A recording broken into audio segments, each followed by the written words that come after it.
Hi, welcome back to my channel, So Retired.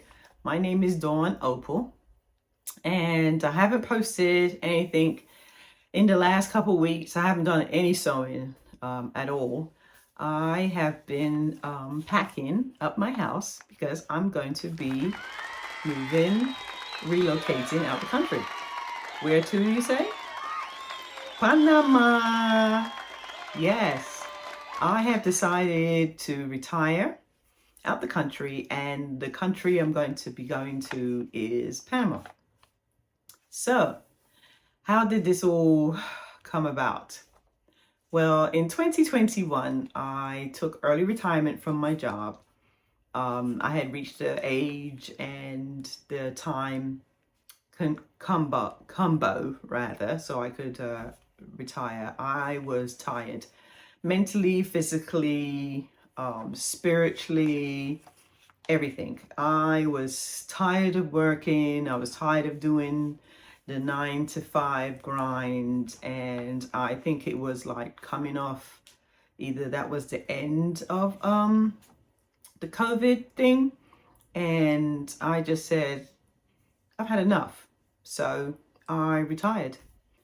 So I thought, oh, glory days ahead. I'm going to sleep late, get up. I got my own time back. I can do whatever I want to do. Don't have to answer to anyone. So it was nice and fun for the first few months. And then I was like, wow, what did I do?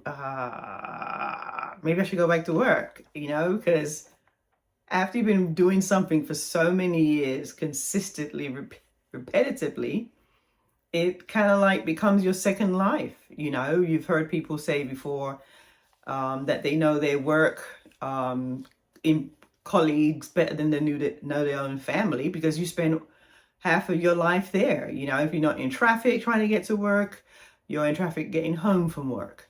So the first few months, I would have to be honest, was a little touch and go. What am I going to do? Maybe I should go back to work. I said, what kind of hobbies could I take up? I did gardening. I did a host of things. And then I remembered that when I was younger, I used to sew. My mom taught me and my sister how to sew.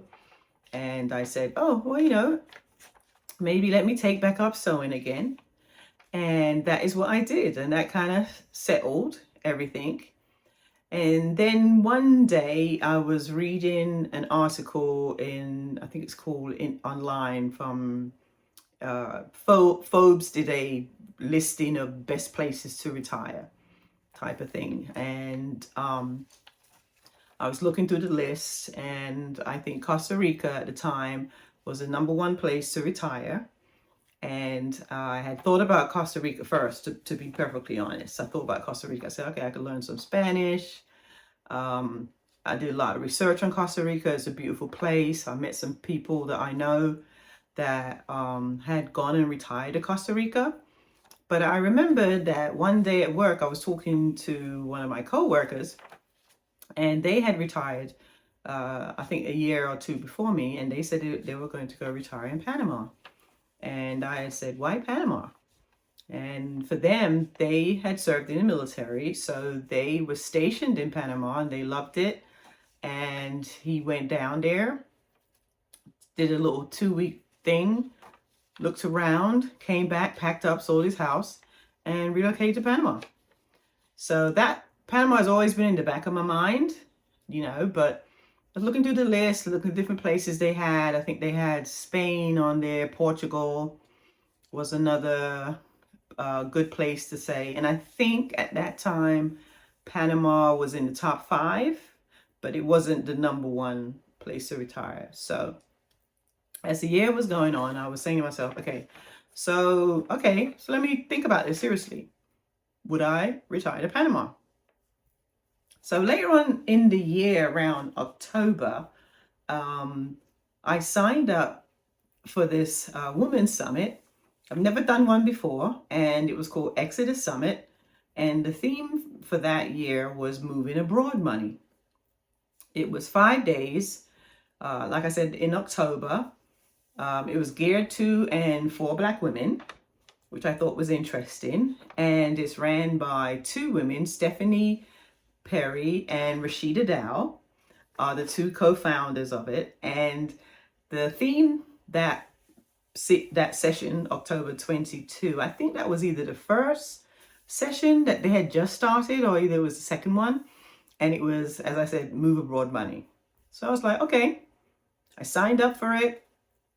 I said, let me see if I can learn some things and, help me get some move abroad money. Because at the time, my goal was to say, if all I got was just my Social Security check, could I live outside the United States on just my Social Security check, right, at the time? So that was my bar.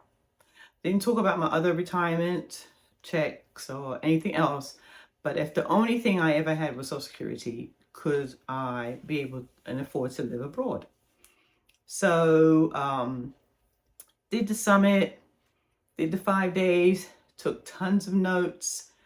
They had speakers there who talks about turning your home into an Airbnb.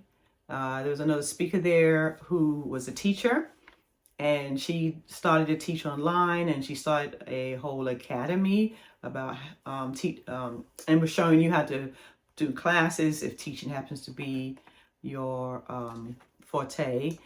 There was another lady there named Charisma Freeman, and she talked about investments, how to do money investments. There was another speaker that she had that also talked about, what was that thing called again? Some kind of box packing thing. Can't remember the exact name. So sorry, it went out of my head. But if I do remember the name, I'll put some information in the description. So all these things were all great and fantastic. Stephanie Perry has a pet sitting school that she teaches you how to become a pet sitter. And I don't know about you, but I didn't know women of color pet sit. I've heard about the service pet sitting. I've never had a pet I've never had a reason to get a pet sitter, but I really never thought that women of color pet sit. But apparently we do. And Stephanie Perry has a whole class on it. And if you're interested, I'll leave a link down in the description that will link you to her. Also, I will leave a link or either the website for Exodus Summit, because they do this every year. The last one they just had was this October that went past in 2025. And they also have meetings in different locations throughout the United States, as well as some overseas for women who want to leave and want to leave now. So back to my story. So at the same time that I did Exodus Summit, I also was doing some research on Costa Rica, as I said before. And then I got, a little bug. I said, let me check out Panama. From what my friend had said, and he had retired there. So I found a relocation company. It's called Panama Relocation Tours, and it's ran by a lady named Jackie Lang. I believe she started this back in 2010, 2011. And what she does, she has I think it's 7-day, 6-night tour. You go down there and she takes you all over different parts of Panama. She tells you how have you speak to lawyers, shows you different apartments, price ranges that you could rent if you're interested to. She gives you a whole gamut of really good information if Panama is where you want to relocate. So at the time when she was doing the tours, I wasn't really sure if I wanted to take 7 days and tour around and look at different places at the time, because I was doing other things at the time, and can't remember. It was cost inhibited. That's what it was. It was 7 days, and it was a little bit more pricey than I could afford at the time because I was newly retired and trying to keep all my, bills and everything within a certain dollar amount. So what I decided to do was buy the tour guide. So you buy the guide, you get the same information that you would have gotten if you had went physically on the tour. But then you also become a member of the Facebook group that they have, which is exclusively for those people who either buy the guide or either do the tour. So I said, let me see how much it was. The price wasn't too bad. I said I would buy it. And inside of the tour guide information, it also gives you some additional information if you want to do your own guide yourself. Fly down to Panama, and she lists different places you can go see, and you can also pay for someone to tour you in certain specific places if you don't want to go to all the different locations that they have. Maybe you just want to go to Panama City and maybe one or two other cities that they have, so you can pay a guide for that. So I was like, okay. So I bought that. And later on that year, that was 2022, I bought that guide. And then I believe it was January 2023. Yeah, I took my first trip to Panama. And I loved it. Absolutely loved it. I went for 1 week, went to Panama City, stayed in old Panama City called Casa Viejo. It's old, the old original buildings of the city before they tore it down and had these beautiful skyscrapers that they have all over the place. And I think that was something that kind of like blew my mind, because when I flew into Panama and we're flying in, I'm like, skyscrapers all over the place, beautiful oceans. I could have sworn blind I was flying into Miami. That's how the place looked. I'm like, okay, third world country from the over here in South America, blah, blah, blah, blah, blah. No, that was not it. Panama is absolutely beautiful. It's just a modern city like any other modern city that's out there. And in some aspects even better. So stayed there for 1 week. There was I stayed in a place called, like I said, Casa Viejo, in Santa Ana, which was a little church, and they had like an open square area where everyone would gather and meet, and they had music, and it was just absolutely beautiful. Absolutely loved it. I said, wow, yes, I could do this. Yes, I could retire here. So of course, you go somewhere for 7 days, you fall in love with the place, and you say, yes, I'm ready to pack my bags and go. But I said, no, let me tamper that down a bit, go and visit a few more times, and then see if this is really, once the honeymoon is over, do I really want to live here? So I did. I went a couple more times, and each time I stayed in a different part of the country and absolutely loved it. I think the third time was the stamp. Bam! Was the stamp that said, yes, I want to come and live here. I went for 2 weeks, and I ended up staying an extra week, almost 3.5 weeks. And I left Panama City, took a plane to Bocas del Toro, which is some islands which are off the main island.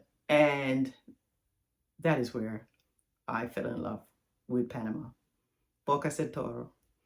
Has a Caribbean, Panamanian, Indian, Aztec flavor feeling. It was just breathtaking. The ocean, this is the Caribbean side of the country.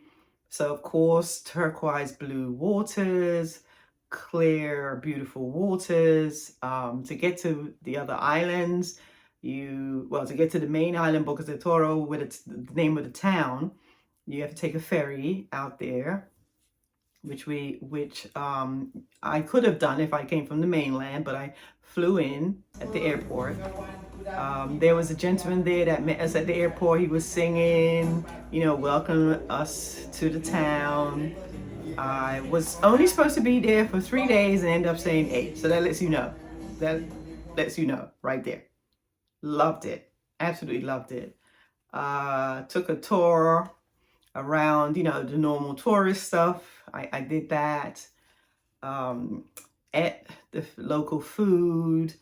There was one restaurant that I went to whose name is skipping me my memory all of a sudden now, but I sat there, looked at the ocean, had dinner, sipping on, pina coladas, a little margarita, watched the sunset. As I'm talking about it now, you can see this big grin on my face. I was like, yes, this is where I want to live. Then I went to an island called Bastamantos, if I'm pronouncing it correctly. And these are the descendants of the Caribbean people who came to build the canals. A lot of them live here on the island. And astonishingly to me, their English was absolutely great. You could, their English was perfect. So I happened to meet my tour guide that I was talking to, and I asked him, I said, how do you guys speak such really good English? You don't really hear that much of an accent compared to the other side when I was in Panama City. And he said that English was their first language and that when they went to school, they learned Spanish. And I thought that was really interesting. As I said before, these are the descendants of the Caribbean workers who came to build the Panama Canal. So they're descendants of Jamaicans.